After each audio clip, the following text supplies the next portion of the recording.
এই পুলিশ অফিসারের কাণ্ড কারখানা শুনলে তোমরাও কিন্তু মাথায় হাত নেবে। হ্যাঁ বন্ধুরা, ইনি হচ্ছেন বিহারের ডিএসপি গৌতম কুমার। মানে ৮০,০০০ টাকায় চাকরি করা এই পুলিশ অফিসারের সম্পত্তি হচ্ছে ৮০ কোটি টাকা। আর শুধু তাই নয়, চারটি কিন্তু বউ আছে তার, এবং ৭টি কিন্তু গার্লফ্রেন্ডও আছে। ওনার বাড়িতে যে কাজের মেয়েটি আসে কাজ করতে, সে কিন্তু বুলেট করে কাজ করতে আসে।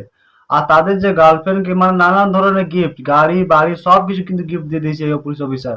সত্যি কথা বলতে গেলে এই ধরনের পুলিশ অফিসার কিন্তু আমাদের দেশটাকে কিন্তু পুরোপুরি ভিতর থেকে শেষ করে দেয়। আর এনার যে চারটি বউ আছে তাদের তো বলার নেই, মানে বাড়ি, বড় বড় বাড়ি গাড়ি। ওনার যে মানে বউ আছে প্রত্যেককে কিন্তু ধার দিয়ে রেখেছে। আর যখন এইসব ধরা পড়ে মানে সবার কিন্তু মাথায় হাত। মানে একজন সাধারণ ডিএসপি হয়ে মানে ৮০,০০০ টাকা স্যালারি যার, সে কিন্তু ৮০ কোটি টাকার আজকে সম্পত্তির মালিক। তো গাইস, অবশ্যই তোমরা কমেন্ট করে জানাও যে এই ধরনের পুলিশ অফিসারের বিরুদ্ধে কি করা দরকার।